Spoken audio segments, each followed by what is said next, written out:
सत श्री अकाल जी सारिਆਂ ਨੂੰ एक बार फिर तो स्वागत है समाजिक सिक्ख्या AS क्लास ਦੇ ਵਿੱਚ ਤੁਹਾਡਾ ਸਾਰਿਆਂ ਦਾ। ਅੱਜ ਅਸੀਂ 9ਵੀਂ ਸ਼੍ਰੇਣੀ ਦਾ ਪਾਠ ਨੰਬਰ 3 ਕਰਨ ਜਾ ਰਹੇ ਹਾਂ। ਸਮਾਜਿਕ ਸਿੱਖਿਆ ਦਾ ਇਤਿਹਾਸ ਦਾ ਸਿੱਖ ਧਰਮ ਦਾ ਵਿਕਾਸ 1539 ਈਸਵੀ ਤੋਂ ਲੈ ਕੇ 1581 ਈਸਵੀ ਤੱਕ। ਸਭ ਤੋਂ ਪਹਿਲੇ ਇਸ ਲੈਸਨ ਨੂੰ ਅਸੀਂ ਇਸ ਪਾਠ ਨੂੰ ਅਸੀਂ ਸਲਾਈਡਸ ਮਾਧਿਅਮ ਦੇ ਨਾਲ ਕਵਰ ਕਰਾਂਗੇ ਔਰ ਅੰਤ ਦੇ ਵਿੱਚ ਇਸ ਦੇ ਪ੍ਰਸ਼ਨ ਉੱਤਰ ਵੀ ਕਰਾਂਗੇ, ਜਿਸ ਨੂੰ ਤੁਸੀਂ ਆਪਣੀ ਫੇਅਰ ਕਾਪੀ ਦੇ ਉੱਪਰ ਨੋਟ ਕਰ ਸਕਦੇ ਹੋ। सब तो पहला तुसी इस चैनल में सबसक्राइब जरूर करो ताकि साडा कोई भी वीडियो आउंदा नवां तुहाडे तक उहदा नोटिफिकेशन पहुँच जाए। इसलिए घंटी वाले बटन को प्रैस जरूर करना है जी। सब तो पहले जिहड़ी चित्र दे विच तुसी देख रहे हो 10 गुरु साहिबान का चित्र दिखाया गया है। अगली जिहड़ी साडी स्लाइड है चित्र है उहदे विच 10 गुरु साहिबान के नाम सीरियल वाइज लिखे हुए हैं, उन्हों का बर्थ, गुरगद्दी का समा, ठीक है, सारे का सारा इस किन्ने समय तक मान लो और माता पिता का नाम। इसनों असी एक घर के फ्लो चार्ट बना के लगा सकते हैं। अपनी कॉपी के उपर भी इतिहास की जी कॉपी है फेयर कापी वो उपर असी एक चार्ट बना लेना है इसी तरह ही, ताकि सानू जोड़े 10 गुरु साहिबान के बारे में जी बेसिक जी उन्होंने जीवन के बारे में जानकारी जरूर प्राप्त।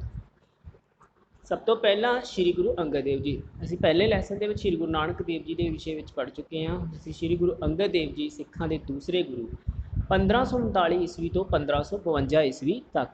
1539 ईस्वी विच श्री गुरु नानक देव जी ने भाई लैना जी की सेवा देख के अपनी गोदी सौंप दी अते आप जी का नाम अंगद रख दिता। श्री गुरु अंगद देव जी तो सितंबर 1539 ईस्वी तो 29 मार्च 1552 ईस्वी तक गुरगद्दी ते विराजमान रहे। इस समय दौरान गुरु जी ने सिख पंथ के विकास लई बहुत ही महत्वपूर्ण काम किए।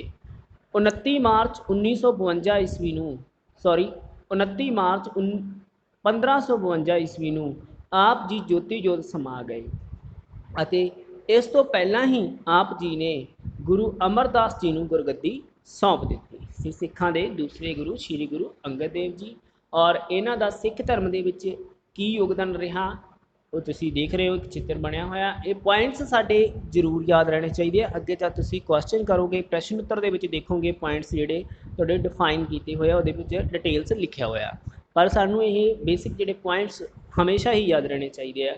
गुरु अंगद देव जी का योगदान की सी सिखां दे दूसरे गुरु का। सब तो पहला गुरमुखी लिपि विच सुधार, तो उन्होंने जो गुरमुखी लिपि सी उहदे विच सुधार किया। गुरु नानक देव जी की बाणी इकट्ठी करना, गुरु अंगद देव जी द्वारा श्री गुरु नानक देव जी के पहले गुरु श्री गुरु नानक देव जी की बाणी को इकट्ठा किया गया। लंगर प्रथा का विस्तार, लंगर प्रथा का जोड़ा विस्तार आ श्री गुरु नानक देव जी द्वारा चलाई गई प्रथा लंगर प्रथा बारे असीं सारे जानते ही हाँ चंगी तरह, और उसनों श्री गुरु अंगद देव जी ने अगे होर उसका विस्तार किया, उसका होर ज़्यादा अगे प्रचार किया। उदासी संप्रदाय का खंडन, श्री गुरु नानक देव जी के समय तो बाद उदासी और सिख जोड़ा सिख संप्रदाय के विच एक उदासी संप्रदाय होर उत्पन्न हो गया, तो उसका श्री गुरु अंगद देव जी ने खंडन किया। प्रश्न अगे फिर संगत प्रथा, लंगर प्रथा के वांग ही श्री गुरु अंगद देव जी ने संगत प्रथा का भी अगे विस्तार किया। सरीरक विकास से जोर, इसके नाल ही धर्म प्रचार के नाल ही श्री गुरु अंगद देव जी ने अपने जोड़े श्रद्धालु सी उन्होंने सरीरक विकास यानी कि शरीर को पूरा तंदुरुस्त रखने के विषय पर भी जोर दिता। गोइंदवाल की स्थापना, तो श्री गुरु अंगद देव जी द्वारा गोइंदवाल की स्थापना भी की गई। तो इसनों जब असी बड़े क्वेश्चन करांगे तो वो देखोगे उस इन्हों पूरे डिटेल के लिखा होया। फिलहाल सानू इस तरह इस स्लाइड के द्वारा ये जरूर याद रहना चाहिए कि उन्होंने की योगदान रहा। क्वेश्चन अगे आ गया बेटा तीसरे गुरु श्री गुरु अमरदास जी 1552 ईस्वी तो 1574 ईस्वी तक। आप जी 1552 ईस्वी में गुरगद्दी उत्ते बैठे और इस समय आप जी की उम्र 73 साल की सी, 73 सालों की सी। आप जी ने एक दिन बीबी अमरो, हुण बीबी अमरो कौन सी देख लेना, गुरु अंगद देव जी की पुत्री ਅਤੇ श्री गुरु अमरदास जी के भतीजे की पत्नी बीबी अमरो तो गुरु नानक देव जी की बाणी सुनी और बहुत प्रभावित होए। आप गुरु अंगद देव जी को मिलन खंडूर साहब गए और उत्थे ही तन मन नाल संगत की सेवा करन लगे। इस तो प्रभावित होके श्री गुरु अंगद देव जी ने आप जी को गुरगद्दी सौंप दी। ਆਪ 1574 ਈਸਵੀ ਵਿੱਚ ਜੋਤੀ ਜੋਤ ਸਮਾਉਣ ਤੋਂ ਪਹਿਲਾਂ ਆਪਣੇ ਪੁੱਤਰਾਂ ਨੂੰ ਛੱਡ ਕੇ ਭਾਈ ਜੇਠਾ ਜੀ ਸ੍ਰੀ ਗੁਰੂ ਰਾਮਦਾਸ ਜੀ ਨੂੰ ਉੱਤਰਾਧਿਕਾਰੀ ਨਿਯੁਕਤ ਕਰ ਗਏ। ਇਹ ਸੀਗੇ ਸ੍ਰੀ ਗੁਰੂ ਅਮਰਦਾਸ ਜੀ ਸਿੱਖਾਂ ਦੇ ਤੀਸਰੇ ਗੁਰੂ। ਅੱਗੇ ਸ੍ਰੀ ਗੁਰੂ ਅਮਰਦਾਸ ਜੀ ਦੁਆਰਾ ਸਿੱਖ ਧਰਮ ਦੇ ਵਿਕਾਸ ਦੇ ਵਿੱਚ ਕੀ ਯੋਗਦਾਨ ਰਿਹਾ? ਗੋਇੰਦਵਾਲ ਵਿੱਚ ਬੌਲੀ ਦਾ ਨਿਰਮਾਣ। ਤਾਂ ਸ੍ਰੀ ਗੁਰੂ ਅਮਰਦਾਸ ਜੀ ਦੁਆਰਾ ਜਿਹੜਾ ਗੋਇੰਦਵਾਲ ਵਿੱਚ ਬੌਲੀ ਦਾ ਨਿਰਮਾਣ ਕਰਵਾਇਆ ਗਿਆ। ਲੰਗਰ ਪ੍ਰਥਾ ਦਾ ਵਿਸਥਾਰ, ਇਹਨਾਂ ਦੁਆਰਾ ਵੀ ਲੰਗਰ ਪ੍ਰਥਾ ਦਾ ਅੱਗੇ ਵਿਸਤਾਰ ਕੀਤਾ ਗਿਆ। ਗੁਰਬਾਣੀ ਦਾ ਸੰਕਲਨ ਅਤੇ ਰਚਨਾ, ਇਹਨਾਂ ਦੁਆਰਾ ਗੁਰਬਾਣੀ ਨੂੰ ਉਸੇ ਤਰ੍ਹਾਂ ਇਕੱਠਿਆ ਕੀਤਾ ਗਿਆ, ਉਹਦਾ ਸੰਕਲਨ ਕੀਤਾ ਗਿਆ ਔਰ ਨਾਲ ਨਾਲ ਇਹਨਾਂ ਨੇ ਗੁਰਬਾਣੀ ਦੀ ਰਚਨਾ ਵੀ ਕੀਤੀ। ਮੰਜੀ ਪ੍ਰਥਾ ਬਹੁਤ ਮਹੱਤਵਪੂਰਨ ਹੈ, ਬੜਾ ਮਸ਼ਹੂਰ ਹੈ। ਮੰਜੀ ਪ੍ਰਥਾ ਗੁਰੂ ਅਮਰਦਾਸ ਜੀ ਦੁਆਰਾ ਜਿਹੜੀ ਇਹ ਸ਼ੁਰੂ ਕੀਤੀ ਗਈ ਪ੍ਰਥਾ ਸੀ, ਕਿਉਂਕਿ ਅਸੀਂ ਪਿੱਛੇ ਪੜ੍ਹ ਚੁੱਕੇ ਹਾਂ ਕਿ ਗੁਰੂ ਅਮਰਦਾਸ ਜੀ ਸੀ ਜੋ ਸਿੱਖਾਂ ਦੇ ਤੀਸਰੇ ਗੁਰੂ ਸਨ, ਉਹਨਾਂ ਦੀ ਉਮਰ ਬਹੁਤ ਸੀ, ਇਸ ਲਈ ਸਿੱਖ ਧਰਮ ਦਾ ਪ੍ਰਚਾਰ ਉਸ ਸਮੇਂ ਤੱਕ ਬਹੁਤ ਹੋ ਗਿਆ ਸੀ। ਉਹਨਾਂ ਦਾ ਇੱਕ ਥਾਂ 'ਤੇ ਜਾ ਕੇ ਪ੍ਰਚਾਰ ਕਰਨਾ ਆਸਾਨ ਨਹੀਂ ਸੀ, ਤਾਂ ਇਸ ਲਈ ਉਹਨਾਂ ਨੇ ਮੰਜੀ ਦੀ ਸਥਾਪਨਾ ਕੀਤੀ, ਜਿਸ ਨੂੰ ਮੰਜੀ ਪ੍ਰਥਾ ਕਿਹਾ ਗਿਆ। 22 ਮੰਜੀਆਂ ਦੀ ਸਥਾਪਨਾ ਕੀਤੀ। ਇਹਨਾਂ ਮੰਜੀਆਂ ਦੇ ਦੁਆਰਾ ਉਹਨਾਂ ਨੇ ਸਿੱਖਾਂ ਨੂੰ ਉਦੇਸ਼ ਦਿੱਤਾ ਕਿ ਉਹ ਜਾ ਕੇ ਆਪਣੇ ਆਪਣੇ ਇਲਾਕੇ ਦੇ ਵਿੱਚ ਉਹਨਾਂ ਨੇ ਧਰਮ ਪ੍ਰਚਾਰ ਕਰਨਾ ਸ਼ੁਰੂ ਕੀਤਾ। ਇਸ ਤਰ੍ਹਾਂ ਉਹਨਾਂ ਨੇ ਮੰਜੀ ਪ੍ਰਥਾ ਦੀ ਸਥਾਪਨਾ ਸਿੱਖ ਧਰਮ ਦੇ ਪ੍ਰਚਾਰ ਅਤੇ ਵਿਕਾਸ ਦੇ ਲਈ ਕੀਤੀ। ਉਦਾਸੀਆਂ ਨਾਲੋਂ ਸਿੱਖਾਂ ਨੂੰ ਵੱਖ ਕਰਨਾ, ਫਿਰ ਉਦਾਸੀਆਂ ਨਾਲੋਂ ਸ੍ਰੀ ਗੁਰੂ ਅਮਰਦਾਸ ਜੀ ਨੇ ਸਿੱਖਾਂ ਨੂੰ ਵੱਖ ਕਰਨ ਦਾ ਜਿਹੜਾ ਸੀਗਾ ਕੰਮ ਵੀ ਕੀਤਾ। ਤਿਉਹਾਰ ਮਨਾਉਣ ਦਾ ਨਵਾਂ ਢੰਗ, ਸ੍ਰੀ ਗੁਰੂ ਅਮਰਦਾਸ ਜੀ ਦੁਆਰਾ ਤਿਉਹਾਰ ਮਨਾਉਣ ਦੇ ਨਵੇਂ ਢੰਗ ਜਿਹੜੇ ਲੋਕਾਂ ਨੂੰ ਦੱਸੇ ਗਏ। ਨਵੇਂ ਤੀਰਥ ਸਥਾਨ ਦੀ ਸਥਾਪਨਾ ਅਤੇ ਨਵੇਂ ਤੀਰਥ ਸਥਾਨਾਂ ਦੀ ਸਥਾਪਨਾ ਜਿਹੜੀ ਸ੍ਰੀ ਗੁਰੂ ਅੰਗਦ ਦੇਵ ਜੀ ਦੁਆਰਾ ਸ੍ਰੀ ਗੁਰੂ ਰਾਮਦਾਸ ਜੀ ਦੁਆਰਾ ਅਮਰਦਾਸ ਜੀ ਦੁਆਰਾ ਕੀਤੀ ਗਈ, ਜਿਸ ਦੇ ਵਿੱਚ ਅਸੀਂ ਦੇਖਦੇ ਹਾਂ ਕਿ ਗੋਇੰਦਵਾਲ ਵਿੱਚ ਬੌਲੀ ਦਾ ਨਿਰਮਾਣ ਕਰਵਾਇਆ। ਜਨਮ, ਵਿਆਹ ਅਤੇ ਮੌਤ ਸੰਬੰਧੀ ਰੀਤਾਂ ਵਿੱਚ ਸੁਧਾਰ। ਅਸੀਂ ਸਾਰੇ ਪੜ੍ਹਦੇ ਹੀ ਰਹੇ ਹਾਂ ਕਿ ਪਹਿਲਾਂ ਜਿਹੜੇ ਸਾਡੇ ਜਨਮ, ਵਿਆਹ, ਮੌਤ ਸੰਬੰਧੀ ਰੀਤਾਂ ਦੇ ਵਿੱਚ ਬਹੁਤ ਸਾਰੇ ਕੀ ਕਹਿ ਲਓ ਕਿ ਲੋਕ ਖਰਚਾ ਕਰਦੇ ਸੀਗੇ, ਤਾਂ ਗੁਰੂ ਅਮਰਦਾਸ ਜੀ ਨੇ ਉਹਨਾਂ ਨੂੰ ਦੱਸਿਆ ਕਿ ਨਹੀਂ, ਜਨਮ, ਵਿਆਹ ਅਤੇ ਮੌਤ ਸੰਬੰਧੀ ਉਹਨਾਂ ਨੇ ਬਹੁਤ ਸਾਰੇ ਲੋਕਾਂ ਦੇ ਜਿਹੜੇ ਭੁਲੇਖੇ ਦੂਰ ਕਰਕੇ ਇਹਦੇ ਵਿੱਚ ਵੀ ਕਾਫੀ ਸੁਧਾਰ ਕੀਤਾ। ਅਕਬਰ ਦਾ ਗੋਇੰਦਵਾਲ ਵਿੱਚ ਆਉਣਾ। ਅਕਬਰ ਜਿਹੜਾ ਮੁਗਲ ਬਾਦਸ਼ਾਹ ਅਕਬਰ ਉਸ ਸਮੇਂ ਸੀ, ਉਹ ਬਹੁਤ ਜ਼ਿਆਦਾ ਪ੍ਰਭਾਵਿਤ ਸੀ ਸ੍ਰੀ ਗੁਰੂ ਅਮਰਦਾਸ ਜੀ ਦੀ ਸ਼ਖਸੀਅਤ ਤੋਂ, ਤਾਂ ਉਹ ਉਹਨਾਂ ਨੂੰ ਮਿਲਣ ਦੇ ਲਈ ਗੋਇੰਦਵਾਲ ਵੀ ਆਇਆ ਸੀ ਔਰ ਅਕਬਰ ਦੇ ਨਾਲ ਸ੍ਰੀ ਗੁਰੂ ਅਮਰਦਾਸ ਜੀ ਦੇ ਸੰਬੰਧ ਜਿਹੜੇ ਕਾਫੀ ਚੰਗੇ ਸੀ। ਇਸੇ ਤਰ੍ਹਾਂ ਜਦ ਅਸੀਂ ਵੱਡਾ ਪ੍ਰਸ਼ਨ ਪੜ੍ਹਾਂਗੇ ਤਾਂ ਉਹਦੇ ਵਿੱਚ ਪੂਰੀ ਡਿਟੇਲ ਦੇ ਵਿੱਚ ਤੁਹਾਨੂੰ ਇਹਦੀ ਜਾਣਕਾਰੀ ਮਿਲ ਜਾਵੇਗੀ। ਅੱਗੇ ਆ ਸ੍ਰੀ ਗੁਰੂ ਅਮਰਦਾਸ ਜੀ ਦੇ ਸਮਾਜ ਸੁਧਾਰ। ਇੱਕ ਸਮਾਜ ਸੁਧਾਰਕ ਦੇ ਰੂਪ ਦੇ ਵਿੱਚ ਉਹਨਾਂ ਨੇ ਕੀ ਕੰਮ ਕੀਤੇ? ਜਾਤੀ ਭੇਦਭਾਵ ਅਤੇ ਛੂਤ ਛਾਤ ਦਾ ਵਿਰੋਧ ਕੀਤਾ। ਹੁਣ ਜਾਤੀ ਭੇਦਭਾਵ ਤੁਸੀਂ ਸਾਰੇ ਜਾਣਦੇ ਹੋ ਕਿ ਜਾਤੀ ਭੇਦਭਾਵ ਕੀ ਸੀ।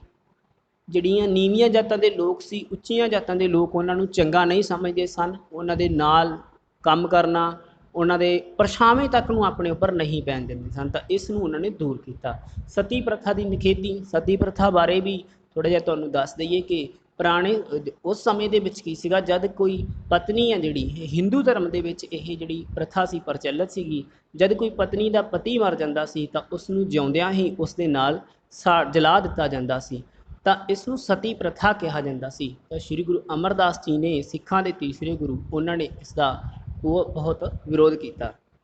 ਪਰਦੇ ਦੀ ਪ੍ਰਥਾ ਦੀ ਮਨਾਹੀ। ਤਾਂ ਪਰਦੇ ਦੀ ਪ੍ਰਥਾ ਦੀ ਮਨਾਹੀ ਵੀ ਜਿਹੜੀ ਇਹ ਵੀ ਮੁਸਲਿਮ ਧਰਮ ਦੇ ਵਿੱਚ ਪ੍ਰਚਲਿਤ ਇੱਕ ਪ੍ਰਥਾ ਸੀਗੀ। ਇਸਤਰੀਆਂ ਦੇ ਵਿੱਚ ਕਿ ਅੱਜ ਵੀ ਤੁਸੀਂ ਦੇਖਦੇ ਹੋ ਕਿ ਇਸ ਤਰ੍ਹਾਂ ਦੀ ਪ੍ਰਥਾ ਅੱਜ ਵੀ ਪ੍ਰਚਲਿਤ ਹੈ, ਤਾਂ ਉਹਨਾਂ ਨੇ ਇਸ ਦਾ ਵੀ ਬਹੁਤ ਜ਼ਿਆਦਾ ਵਿਰੋਧ ਕੀਤਾ। ਨਸ਼ਿਆਂ ਦੀ ਨਿਖੇਧੀ।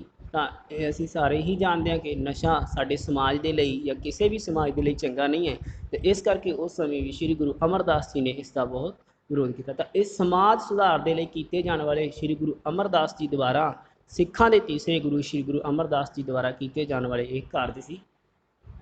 ਅੱਗੇ ਆ ਗਿਆ ਸਾਡੇ ਕੋਲ ਸ੍ਰੀ ਗੁਰੂ ਰਾਮਦਾਸ ਜੀ 1574 ਈਸਵੀ ਤੋਂ 1581 ਈਸਵੀ ਤੱਕ। ਆਪ ਜੀ ਕੁਝ ਸਿੱਖਾਂ ਦੇ ਨਾਲ ਗੋਇੰਦਵਾਲ ਸਾਹਿਬ ਗਏ। ਸ੍ਰੀ ਗੁਰੂ ਰਾਮਦਾਸ ਜੀ ਕੁਝ ਸਿੱਖਾਂ ਦੇ ਨਾਲ ਗੋਇੰਦਵਾਲ ਸਾਹਿਬ ਗਏ ਅਤੇ ਉੱਥੇ ਗੁਰੂ ਅਮਰਦਾਸ ਜੀ ਦੀ ਸ਼ਖਸੀਅਤ ਤੋਂ ਇੰਨੇ ਪ੍ਰਭਾਵਿਤ ਹੋਏ ਕਿ ਉੱਥੇ ਹੀ ਗੁਰੂ ਜੀ ਦੀ ਸੇਵਾ ਕਰਦੇ ਹੋਏ ਆਪਣਾ ਜੀਵਨ ਬਿਤਾਉਣ ਲੱਗੇ। ਆਪ ਜੀ 1574 ਈਸਵੀ ਤੋਂ ਲੈ ਕੇ 1581 ਈਸਵੀ ਤੱਕ ਗੁਰਗੱਦੀ 'ਤੇ ਬਿਰਾਜਮਾਨ ਰਹੇ। ਗੁਰੂ ਜੀ ਨੇ ਆਪਣੇ ਸਭ ਤੋਂ ਛੋਟੇ ਪੁੱਤਰ ਸ੍ਰੀ ਗੁਰੂ ਅਰਜਨ ਦੇਵ ਜੀ ਨੂੰ ਆਪਣਾ ਉੱਤਰਾਧਿਕਾਰੀ ਨਿਯੁਕਤ ਕੀਤਾ ਅਤੇ 1 ਸਤੰਬਰ 1581 ਈਸਵੀ ਨੂੰ ਜੋਤੀ ਜੋਤ ਸਮਾ ਗਏ। ਸਿੱਖਾਂ ਦੇ ਚੌਥੇ ਗੁਰੂ ਸ਼੍ਰੀ ਗੁਰੂ ਰਾਮਦਾਸ ਜੀ।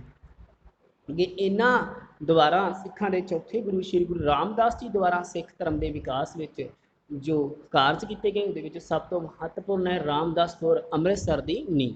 ਤਾਂ ਇਹਨਾਂ ਦੁਆਰਾ ਹੀ ਰਾਮਦਾਸ ਅੰਮ੍ਰਿਤਸਰ ਜੋ ਸਿੱਖਾਂ ਦਾ ਕੇਂਦਰ ਬਿੰਦੂ ਹੈ, ਅੱਜ ਵੀ ਜਿਹੜੀ ਕਹਿ ਲਓ ਵੀ ਸਿੱਖਾਂ ਦੀ ਰਾਜਧਾਨੀ ਦੇ ਨਾਂ ਨਾਲ ਜਾਣੀ ਜਾਂਦੀ ਹੈ, ਉਸ ਦਾ ਨੀਂਹ ਪੱਥਰ ਰੱਖਿਆ।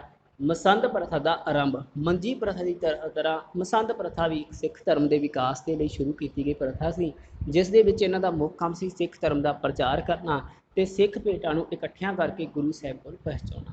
ਬਾਣੀ ਦੀ ਰਚਨਾ ਗੁਰੂ ਰਾਮਦਾਸ ਜੀ ਦੁਆਰਾ ਵੀ ਬਾਕੀ ਸਿੱਖ ਗੁਰੂਆਂ ਦੀ ਤਰ੍ਹਾਂ, ਗੁਰੂ ਸਾਹਿਬਾਨ ਦੀ ਤਰ੍ਹਾਂ ਬਾਣੀ ਦੀ ਰਚਨਾ ਕੀਤੀ ਗਈ। ਸਿੱਖਾਂ ਅਤੇ ਉਦਾਸੀਆਂ ਵਿੱਚ ਸਮਝੌਤਾ। ਸ਼੍ਰੀ ਗੁਰੂ ਰਾਮਦਾਸ ਜੀ ਨੇ ਸਿੱਖਾਂ ਅਤੇ ਉਦਾਸੀਆਂ ਦੇ ਜੋ ਆਪਸੀ ਮਤਭੇਦ ਚੱਲ ਰਹੇ ਸਨ ਉਹਨਾਂ ਵਿੱਚ ਸਮਝੌਤਾ ਵੀ ਕਰਾਇਆ था। इस तरह ये श्री गुरु रामदास जी द्वारा सिख धर्म में किए गए विकास के लिए किए गए काम सन।